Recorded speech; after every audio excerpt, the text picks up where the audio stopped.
So good morning. My name's David Bunker. I'm the Executive Director of Queensland Genomics Health Alliance, and I'm here to welcome James Holman to the presentation this morning.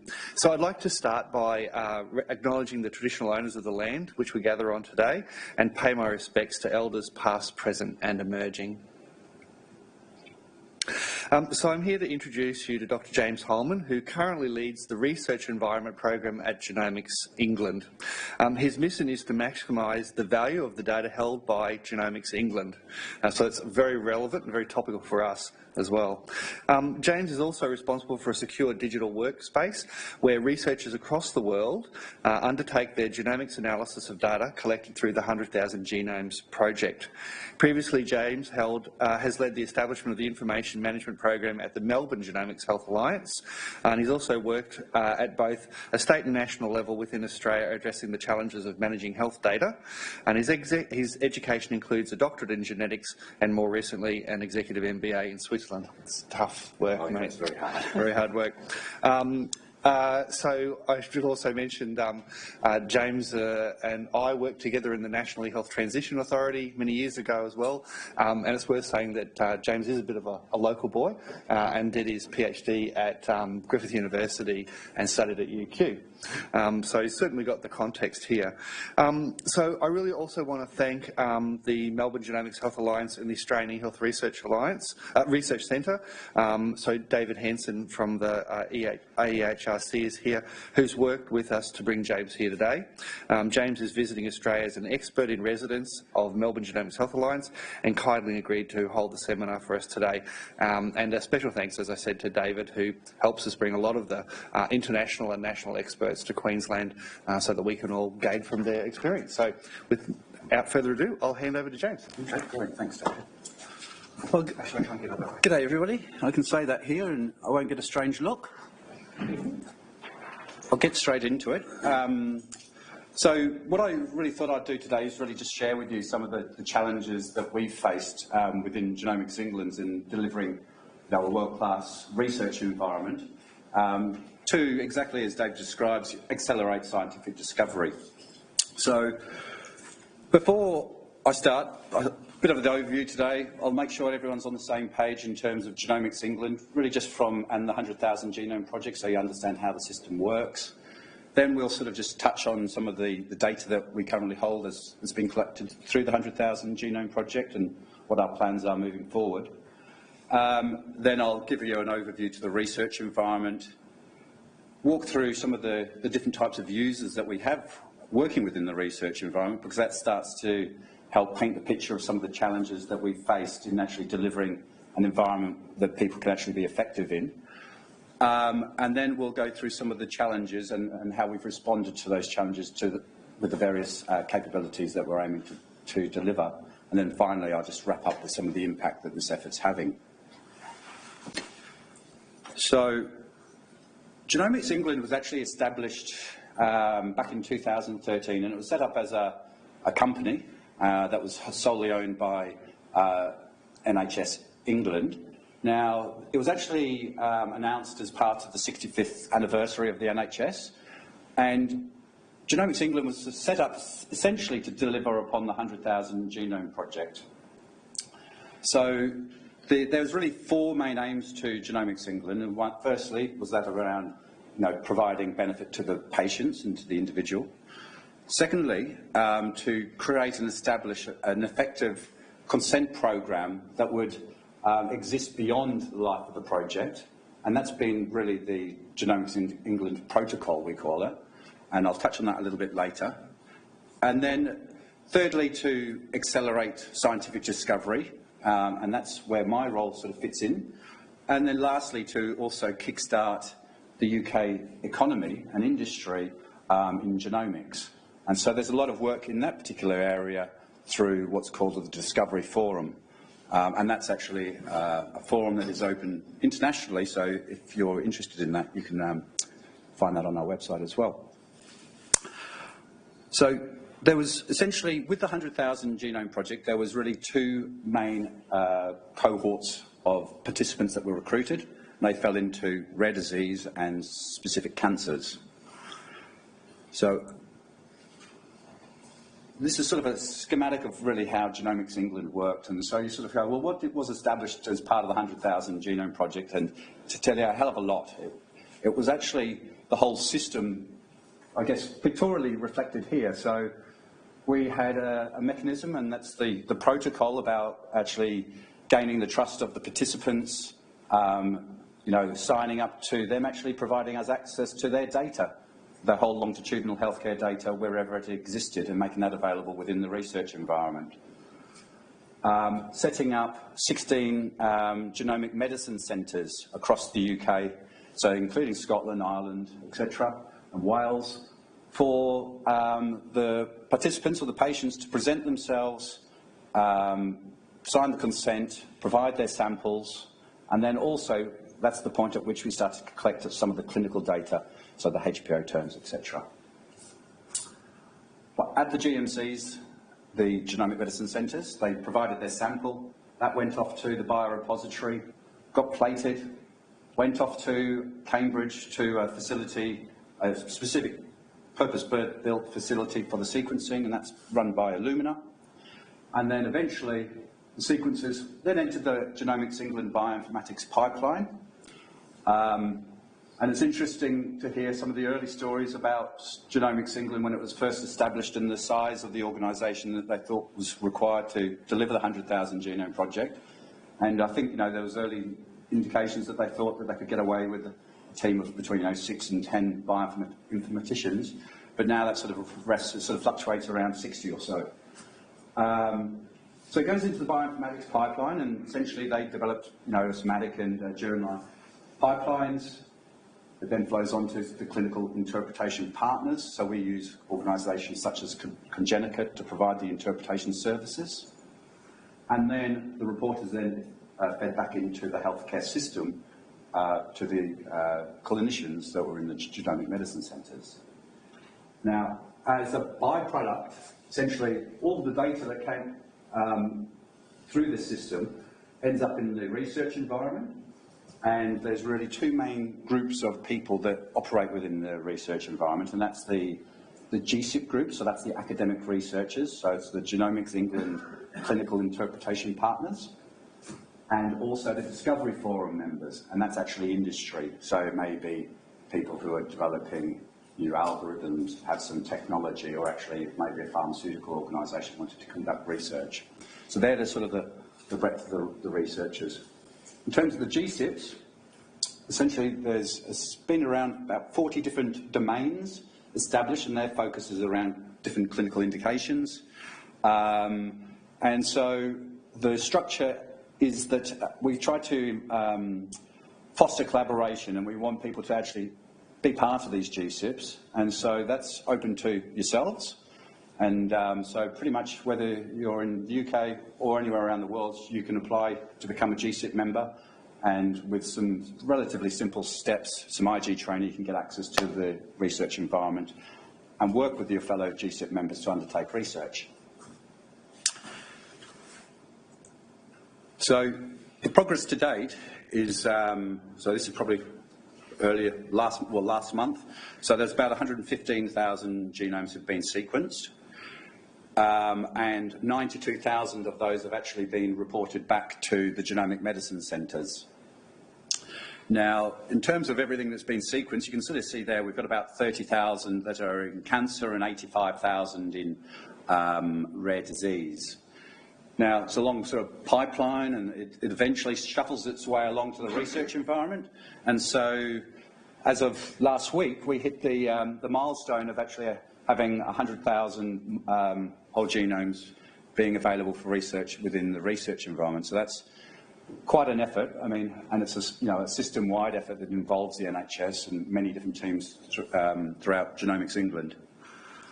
In terms of researchers, we've got 2,500 academic researchers now have access to the research environment. It's sort of like a big funnel. You have a lot of researchers at the top that signed up, and then it sort of tapers down to the ones that are interested, to the ones who are doing. And so, typically now we're sort of getting, around 100 or so unique users logging into the research environment each day to undertake some work. And then we've got about 100 Discovery Forum members, so that's an organisation, and then a number of users within those organisations. And so far, we've got 15 of those actually been active within the research environment. So it's really just onwards and upwards. Last year, Matt Hancock indicated the aspirational 5 million genomes in 5 years. So when we got wind of this, I was a little bit, flummoxed and a bit concerned about what that meant to Genomics England. We've only just knocked off the 100,000, and this seems quite a challenge. But it's actually more of a system-wide aspiration, and so it's not Genomics England's sequencing all of these. Essentially 500,000 we're going to come through the Genomic Medicines Service, and then there's going to be about 1.5 million other genomic tests, such as panels, etc. We're also going to be looking at the 500,000 whole genomes being sequenced in UK Biobank, and then there's actually going to be a number of other strategic cohorts defined that will form that 5 million. Nevertheless, what it does mean to the research environment is that there is a tsunami of data coming, and so we've got to get our house in order and be prepared for it. But there's some work as well currently being done in terms of, what's our priorities moving forward, what should we be focusing on as part of this effort. And so really the key areas today to that around inherited disease, so looking at other sort of neurodegenerative diseases. Then we've got the cancer and clinical trials. That's going to be primarily, we're wanting to actually look at the introduction of whole genome sequencing early in the cancer so we can do some stratification into various clinical trials. Because one of the important things with our consent is that we can actually recontact our patients. And so by that, we can actually start to recruit them into clinical trials as part of this effort. And so that's a really important part of our consent model that's been applied. Then there's a lot of interest in pharmacogenomics moving forward, and then also newborns. And the newborn study is really as much sort of doing a bit of a health technology assessment in some regard, in that we're going to be doing some sequencing of the newborns. Well, the intent is to do some sequencing of the newborns and then see what impact that would have on the decision pathways moving forward in their life. So much of the effort today has actually been focused around supporting that genomic medicine service.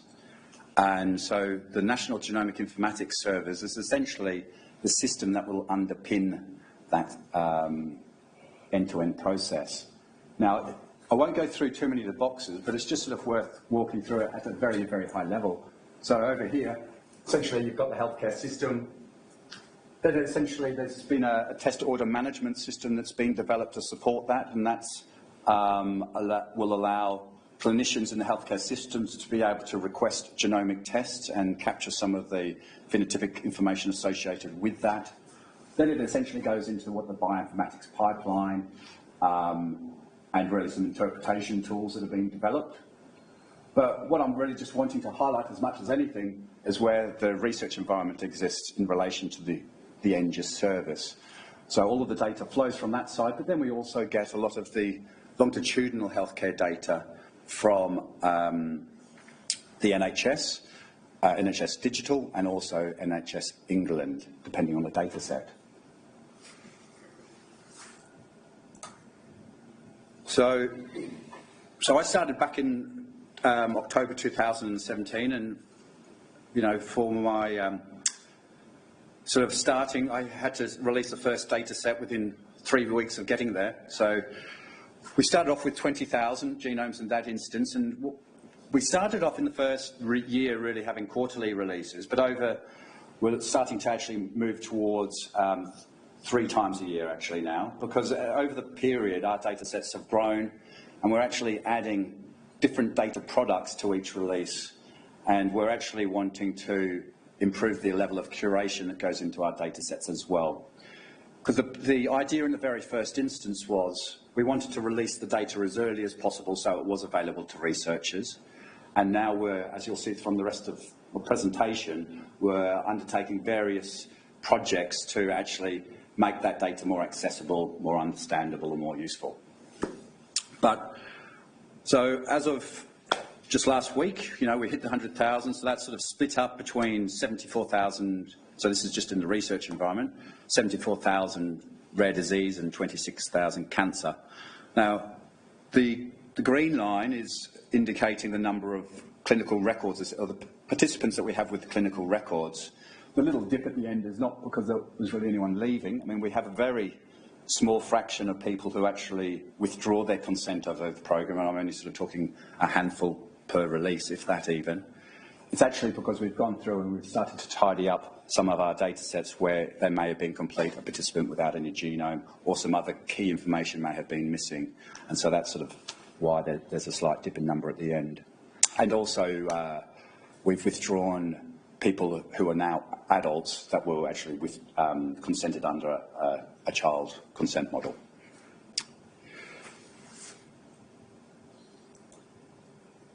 So in terms of the data, and I guess in terms of that earlier diagram, this is the types of data we collect. So we've got the NHSD data, so that's sort of the hospital's episode statistics, death details, diagnostic imaging. Currently the metadata, we've got some imaging, but that hasn't flown into the research environment as of yet. And then we've got a number of data sets from Public Health England, and they're sort of around the cancer registries data sets. I'll show a couple more slides later on about that. A couple of things on here in red, I don't know whether it's easy to see, but we've got the things on red are trying to indicate the map, and we're wanting to acquire.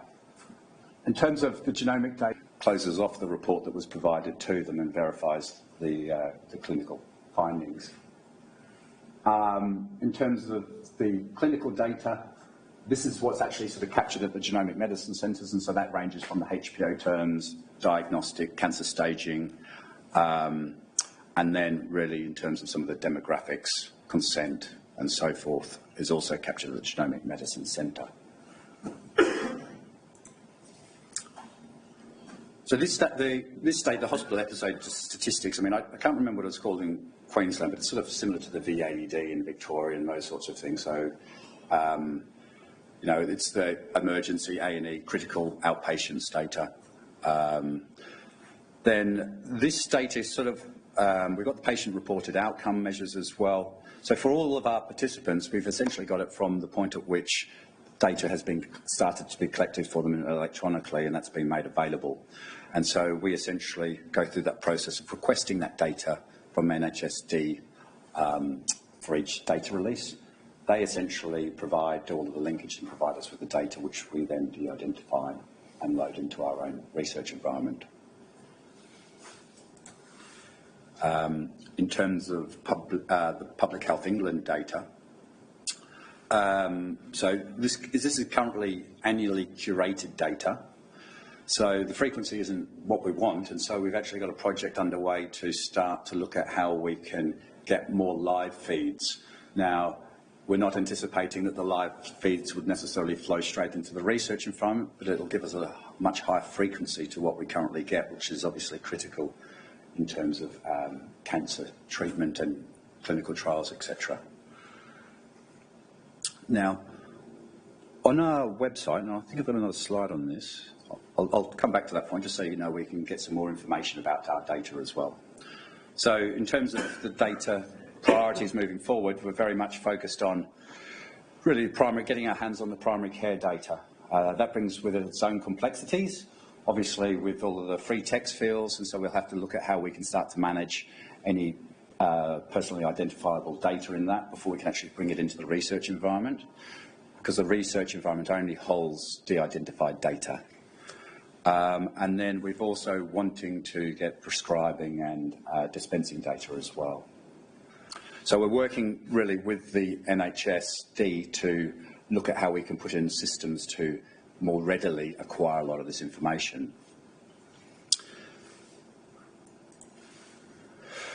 So let's walk through the research environment. But before I forget, this is a link to an external Confluence site that sort of describes the research environment It's got a lot of documentation that and videos that describes how you work within the research environment. For each of our data releases, we provide release notes and data dictionaries, so you understand what's changed between our releases, and you can understand the details of each of those data sets. Then there's a lot of guides, lists of the types of applications that we currently have, and I guess just generally how you work within the research environment. So there's actually been quite a lot of effort put into creating a lot of the supporting processes, if you like, for the system. So it's gone from being a research project in its own right to actually being an operational system where we've got to provide those services. But in terms of the environment itself, it's a virtual desktop environment, and the product is currently Inuvica. I've never ever heard of Inuvica before, and I don't think many people have. So it's essentially a bit like Citrix. It's a tightly locked down virtual desktop environment, and by that I mean you can't even sort of do a screen grab and copy and try and paste it outside. We have what we call the airlock, and that's essentially an airlock mechanism around it in terms of to manage people bringing in data or scripts or tools into the research environment, and similarly when they're wanting to take their analysis out. So we want to protect, minimise the risks of re-identification or bringing in external data sets in, and similarly we want to make sure that when they're taking the data out, it's not record level data and it's only the summary of their analysis. And so that's one of the sort of the policy requirements of the airlock. So that sort of brings about its own complexity, so we've had to implement a sort of a managed file transfer system that helps support and automate that process. So that was one of the really early efforts. But it still requires human intervention, and it's actually going, as people start to become more productive, it actually increases the burden on the airlock approvers, which I'm one of them. And so, the other day somebody submitted 100 files that needed to be reviewed. And so, we're needing to look at how we can scale our systems to account for that volume. But then, in terms of the data, we've got the genomes are essentially stored on our file share on our Isilon, and they essentially come in through batches, daily batches. So it's a date, and then it goes down to sort of the participant levels using identifiers. Now, all of the clinical data and the longitudinal data is held in a clinical data platform, which is currently LabKey. And within that tool and through APIs, researchers would build their cohort, identify participants of interest, build their cohort, and then query.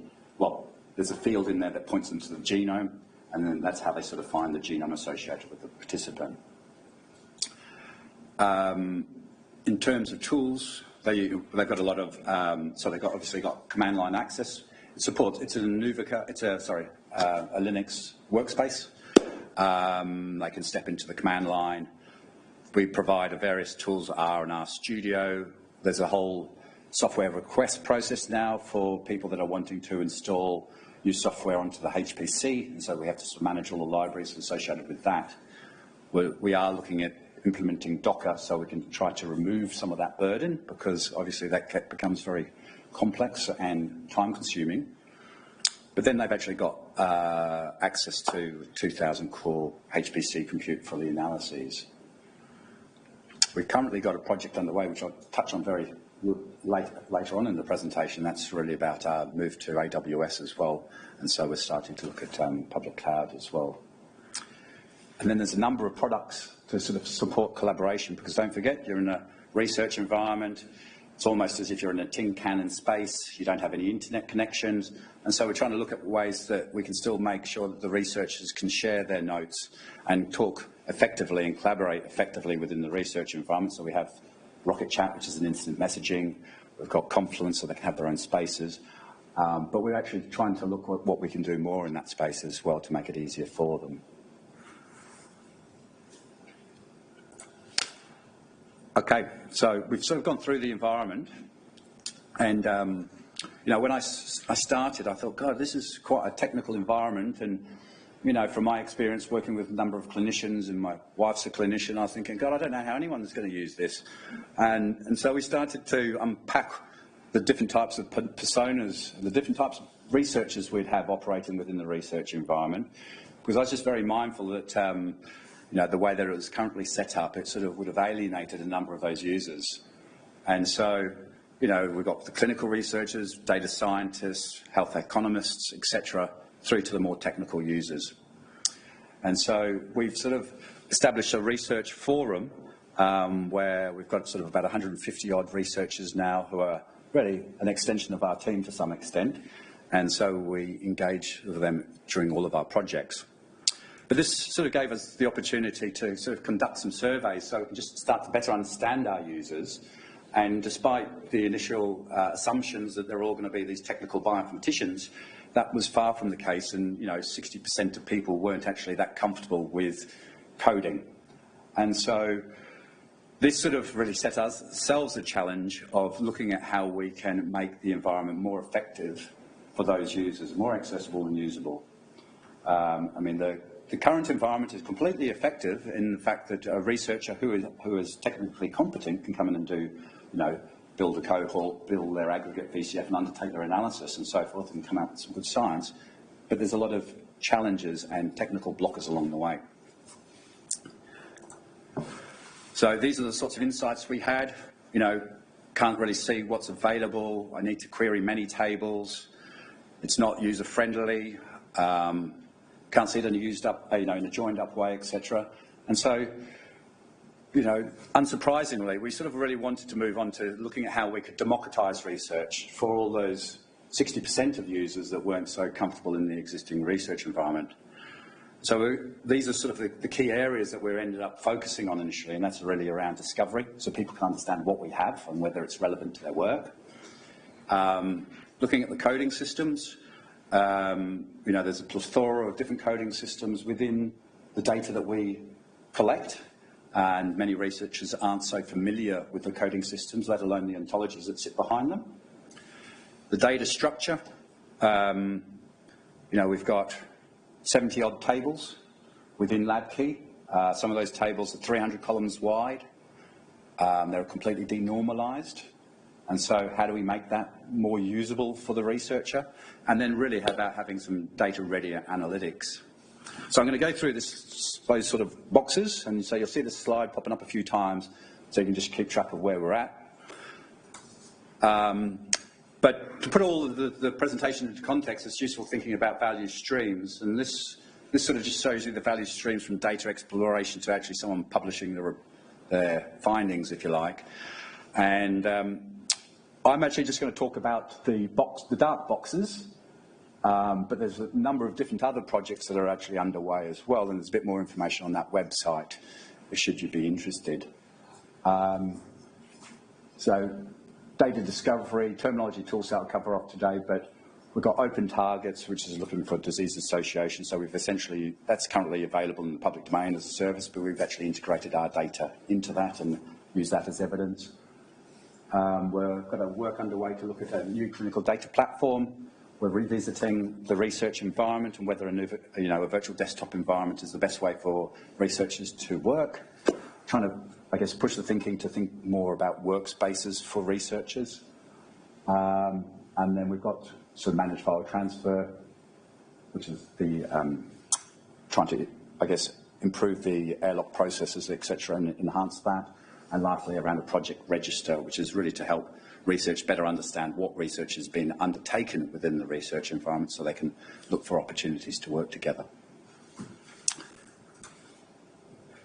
So the key that we found is we've sort of taken a really lean approach to how we've been working, and it's really been focused on identifying our highest priority needs and really developing a minimal viable product in the very first instance. We're wanting to try to improve the research environment as quickly as we can by delivering smaller products and iterating them with feedback through the research community.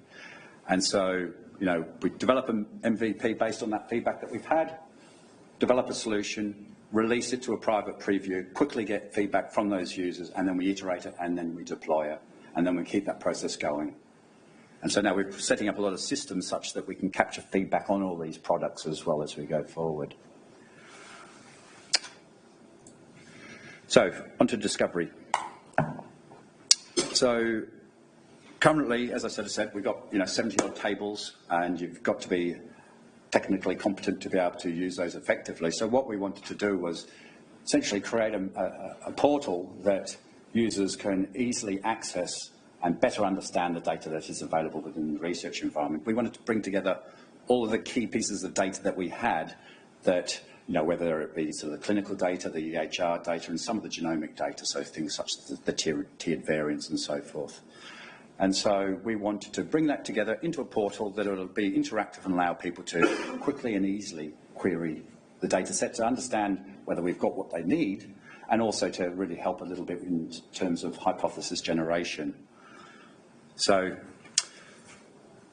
we essentially set out to develop a dashboard of this, so sort of somewhat similar to the ICGC portal. So it's built on using Elasticsearch, and the dashboard is using Kibana. So we've been trying to use the technologies that are used elsewhere in other industries and bring them into the research environment. But the key point, what I'm just trying to illustrate here, is that on this slide alone, that included 4 tables of data and 85 columns across those. And so you can start to appreciate the complexities in people trying to get this holistic view of the data that we had. So with this in mind, we sort of set ourselves the challenge of trying to deliver a product that would make it easier and quicker for people to find out what we have.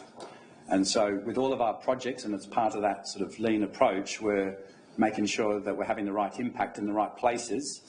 And so we always do baseline surveys before we do anything, ask them a lot of questions, focus in a specific area.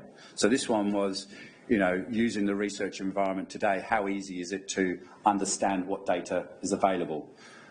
And then we go out to our user group, get them in as part of this private preview, provide them with the version of the product that we've been developing, and then we conduct the survey at the completion of that. And so with the portal, there's obviously a fundamental shift in terms of people's attitudes and their ability to find what we have. So sort of a 60% swing.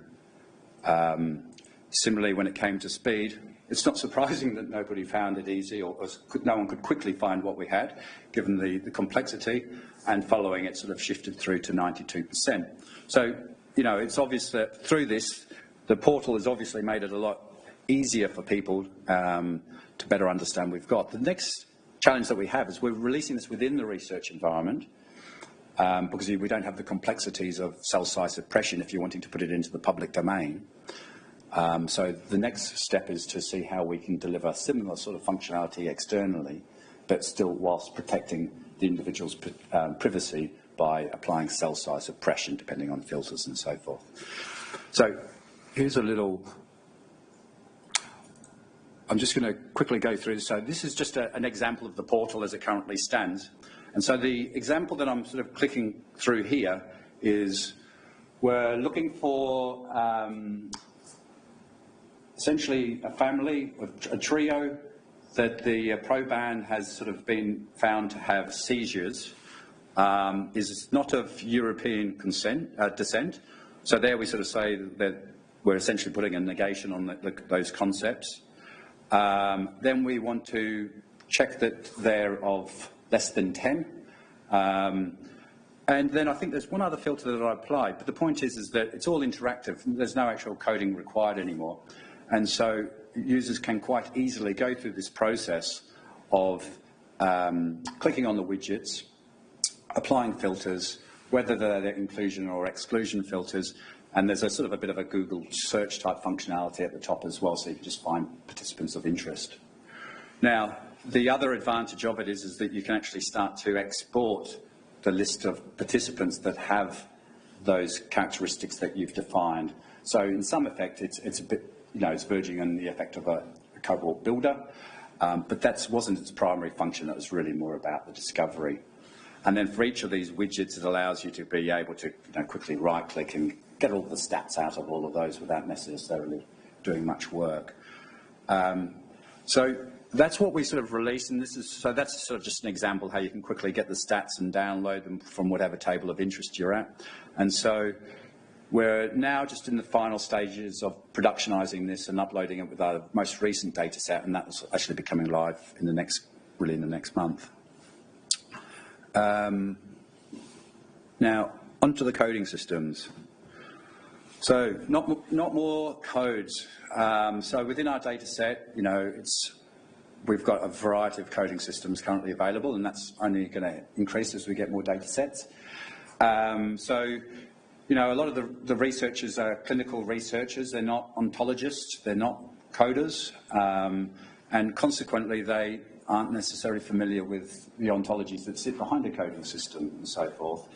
So what we wanted to do was we actually wanted to look at how we could help empower the researchers by, one, helping them to better understand ontologies, and then two, being able to use them more effectively.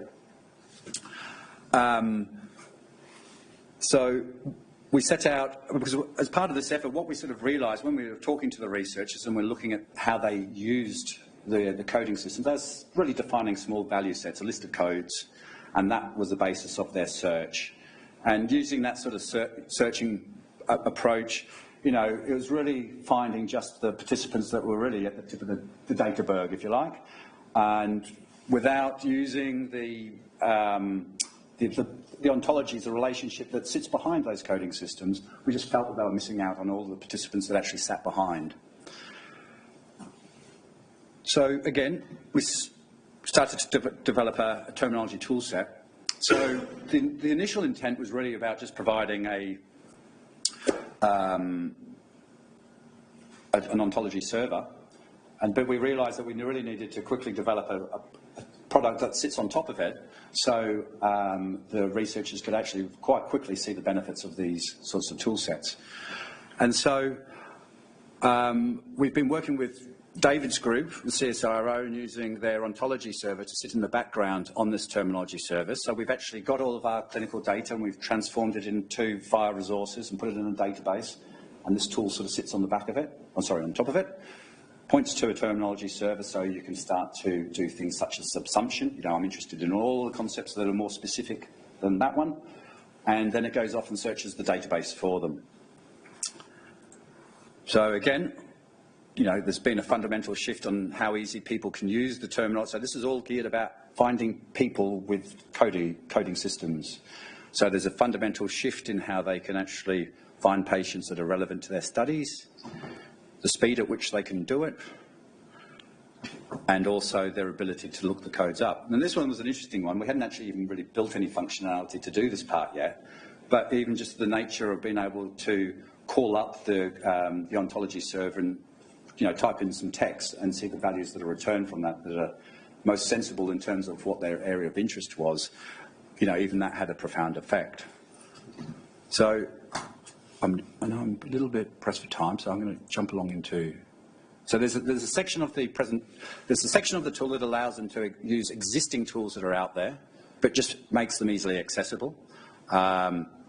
And so that's just a SNOMED browser, so they can understand the hierarchy and the relationship between the concepts.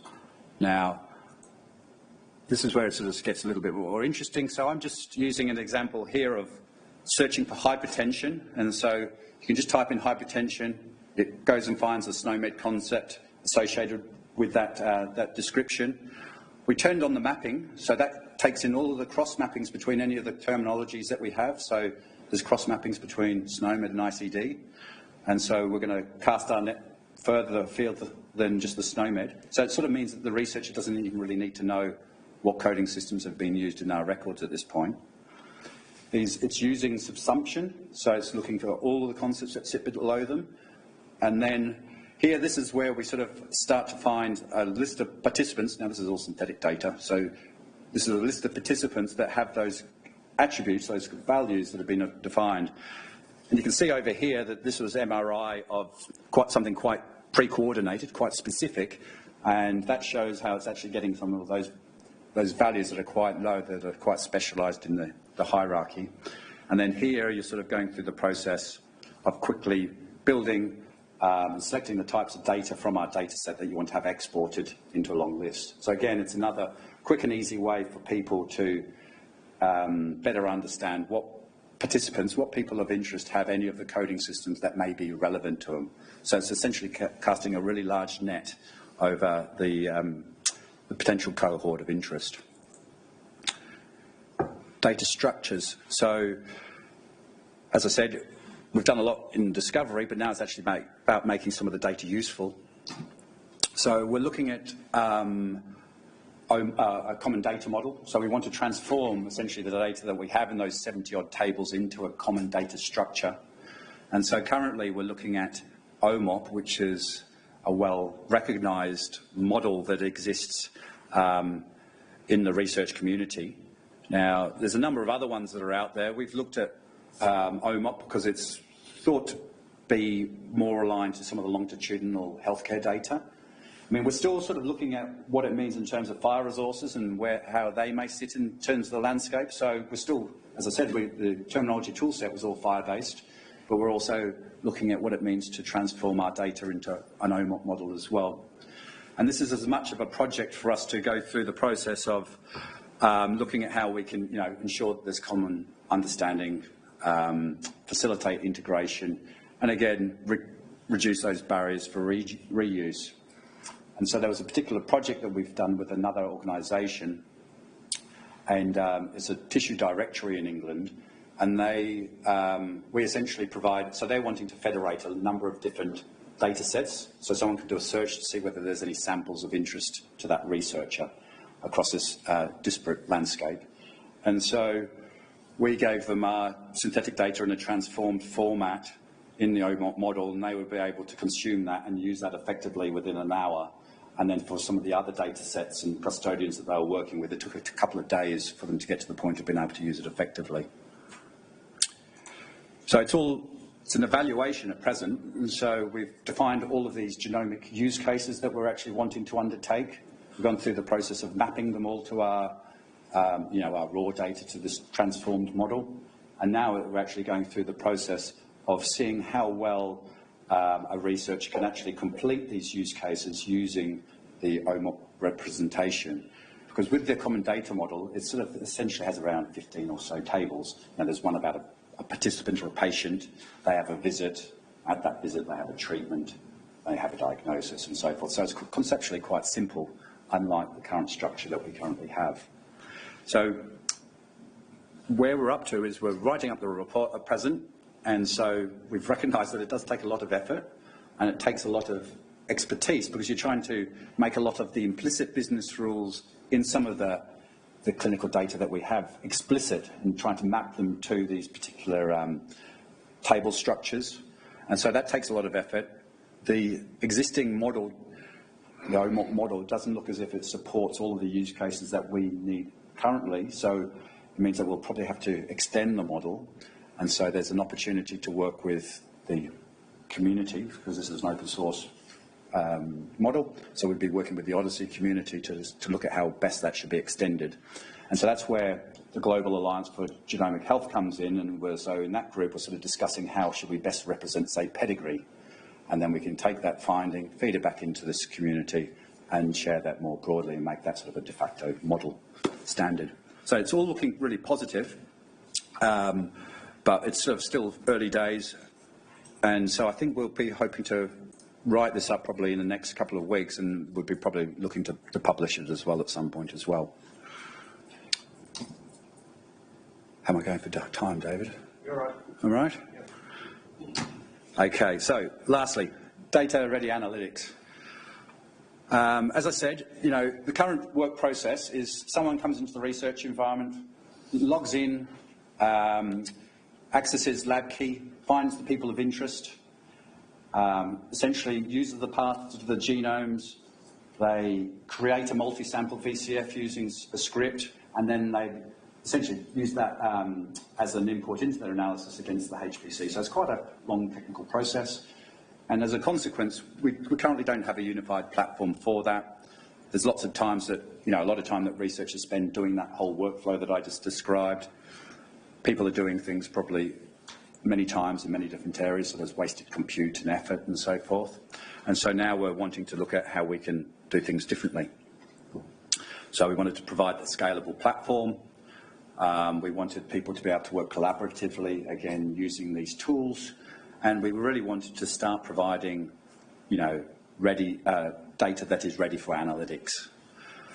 But meanwhile, all of this obviously needed to be secure, protect the privacy of the individuals and all those sort of important aspects. So again, this work is, whilst it's been done in AWS, you still actually have to step into our virtual desktop environment to actually get access to this capability.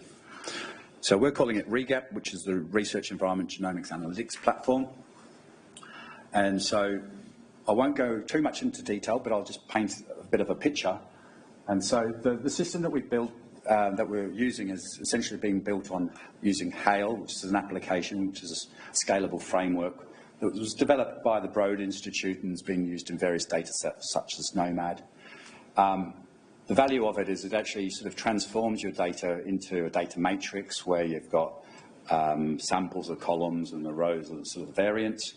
And using that in combination with Spark, and then an interactive notebook, it gives a lot of power and flexibility for the researchers to be able to undertake their analyses. But as part of this whole process, we've got sort of the data collect and prepare, and so we're wanting to reduce the upstream burden that everyone has to do. So we want to take that off their hands and give them a data-ready product so they can just get busy on their research. So essentially, the bioinformatics team we work closely with, they prepare a lot of the data sets, create these multi-sample VCFs, create a lot of the sample data that you may want to wrap around that matrix as well, so you can, I guess, undertake more complex filtering of the samples based on clinical data points, if you like. It's then loaded into an S3 bucket within Amazon. Then what we wanted to do is essentially provide a service that provides on-demand services. So they can spin the cluster up when they're wanting it to undertake their analysis. So again, we're looking at ways to provide a more cost-effective solution, so that's just used on demand. So we've got a couple of projects going on in this. So we've done a Jupyter Notebooks version, pretty much with the same tech underneath, with Jupyter Notebooks on top. And that's sort of our baseline version. And then we're also doing a Databricks version. And so that's the sort of step up from 7 to, so how easy is it to build and execute your analytics workflow? So before we did anything, 17% of them thought it was easy. And don't forget, this is actually a 17% of the more technical people, because the other people didn't even bother responding. And then it sort of stepped up to 67% with the Jupyter Notebook solution, and then up to 100% with the Databricks. In terms of collaboration, it's a similar sort of story. Now, where we are today is essentially we're going through the process of writing this evaluation up to really develop a business case to determine which solution that we want to roll with in terms of the Jupyter Notebooks or the Databricks moving forward. Because there's also the aspect that you have to think about is what are people's willingness to pay for these things. So it may be a great product, but whether they're actually wanting to wear some of the costs associated with using these capabilities, that's the part that we're actually working through now. And then, I guess this is the proof in the pudding, what would you recommend to others? But again, even with the I guess the EMR, which is the Jupyter Notebook solution, there's still a remarkable step up in terms of the capabilities that were available. And I think the other thing is that we are all going through this process of learning. I mean, we hadn't done anything before in this space, and so my team was learning, the users were learning, and so there's, a bit of a curve. Okay, so really the reason I've shown all the graphs is to show that, we are sort of taking the steps in the right direction to democratise the research, because it is making things easier, but it's also highlighting the fact that it's critical to interact with the users, get their understanding, get their input, and shape the direction of what you're working on. Now, in terms of all of our efforts, you can see that whilst there may have been a little bit of a long tail since October when I joined, there wasn't much data available then. We're starting to provide the capabilities, and now we're starting to sort of hit a bit of a point of inflection in terms of the publications that have been made. So there's been 10 publications by the GSIPs to date. There's actually been a number of, I think, over about a dozen clinical findings that have been fed back into the healthcare system as well. So not to mention the benefits to the individuals in terms of closing off their diagnostic odysseys. There's 15 papers in press, and there's a hell of a lot of projects being registered and work being undertaken today. So, as I said, I think the key learnings are talk to your users, don't be put off by the negative feedback that you may receive. You can actually make that into actually a really positive outcome, and it's by engaging them with them so you can understand how they work, who they are, and what are their needs, that you can actually start to have a profound impact in terms of delivering a better work environment and delivering better science. So, pretty much.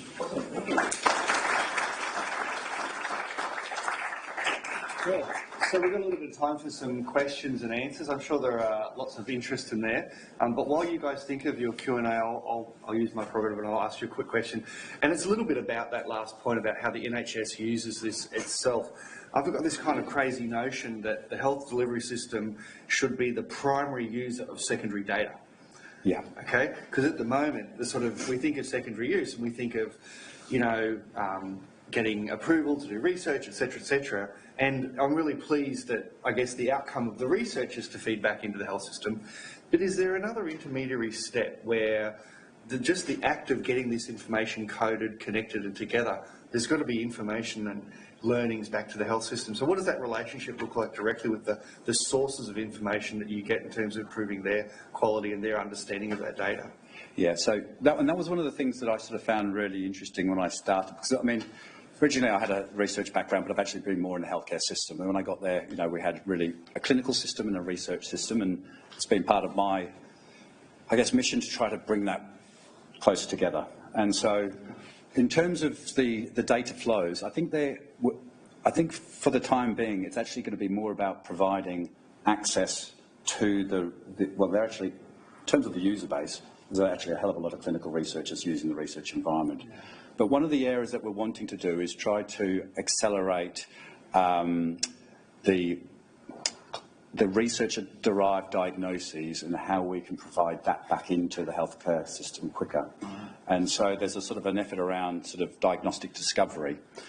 That will probably be one of the first parts where we start to address that sort of the touch point with the healthcare system. Yeah. But I think the other part is also, I guess, the sensitivities between research data and clinical data, and having to go through that transition and education so so clinicians can understand the limitations of research data and how it should be used in a safe environment. Yeah, cool, I get it. Awesome, thank you.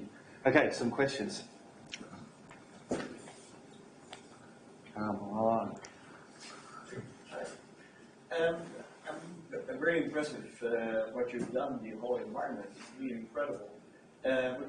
What you're pointing out as well, the genomic data is there, but of course, unable to be using that effectively and good, you're very much depending on the clinical data that's coming in. So how are you grading that? How are you looking at the quality of the clinical data that you get in? Yeah. And especially for these rare diseases, the approach of the clinician is probably very, very different in all these 16 different sites. Yeah. Okay. And so, in short, in terms of the secondary data that we get from the healthcare system, we're doing minimal at present. And we're quite blatantly clear on that. So we sort of say, we push this data through as it arrives. In terms of the data that we get from the genomic medicine centres, we have some influence on that, and we can quality and improve that, and we feed back. And we're actually going through, there was a low completed rate in terms of some of the tumour staging data. So we've got a lot of effort underway to actually go back to the source and try and improve that. But what we're sort of wanting to do is, as we go through the process of looking at a common data model, it sort of provides a really good opportunity to really get into the weeds of the data, because you're going through this mapping process, and by that you're having to define particular rules and validations for the value set that you're looking at. And so through that process, we're going to start to surface some of the data issues that are existing, and then we can start to put in better practices around it. But we currently don't have a data quality framework within Genomics England or within the research environment, and that's something that I'm really keen to do, and I'll probably be as part of that effort that we start developing that framework and looking at how we can best improve the data in the various dimensions of that framework as well. So it's really work in progress, and depending on where the data set comes from, the extent of influence that you have is a little bit, you're hamstrung in some regard. Some of the clinical calls are outsourced to the genomics medicine centres in a commercial way, or the clinical calls of the genomics data? So, how does that work? That is feedback to the clinician. Yeah, how does that work? Okay. Yeah. So, did you mention a company name? Yeah, so as part of the program, there's a couple of companies. One of them was Congenica, and so they actually do the interpretation services. So the data that comes through our bioinformatics pipeline ends up going through to one of those organisations. They provide the interpretation services, and then eventually that goes back to the treating physician in a report.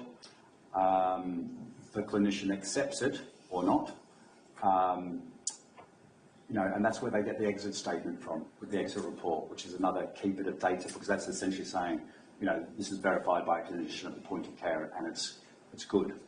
And so we sort of provide that level of insight as well to the data as well. So you've got data at different points in its process, because we're keen to just make data available as soon as possible so that people can start using it.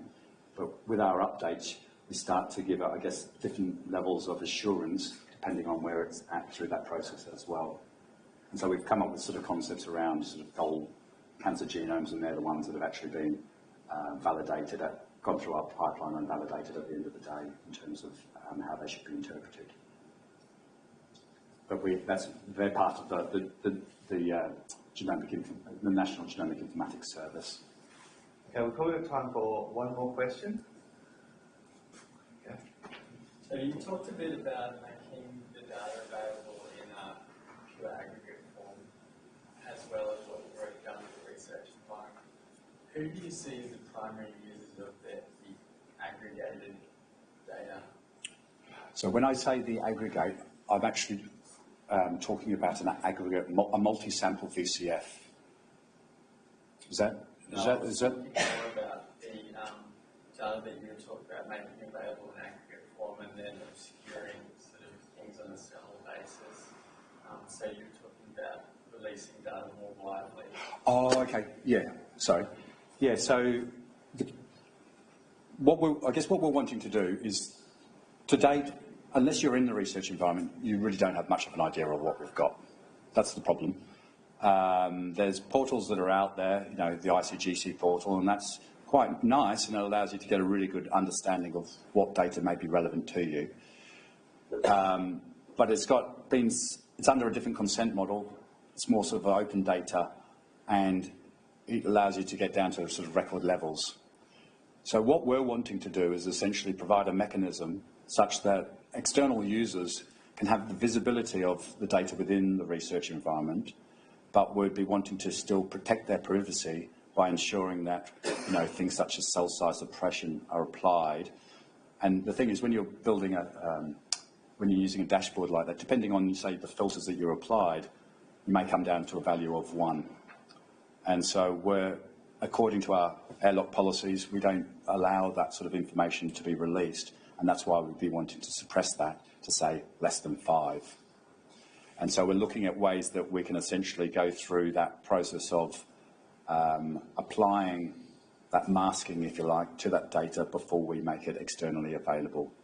Because Genomics England's been really tight on their data policies, and we haven't really been at all permissive in terms of sharing, etc. so far. And that's largely because we've really wanted to ensure that we met our obligations and commitments to the participants. But now that we've sort of, I guess, demonstrated, and we've gained their trust, we're now wanting to have a conversation with them about what we can do to make more value through sharing, through making our data sets more visible and so forth. Interesting. Okay, look, we've probably come to a conclusion. And I've got more stuff, but I'll just stop. I contain myself. So can you all please join me in thanking James for coming today.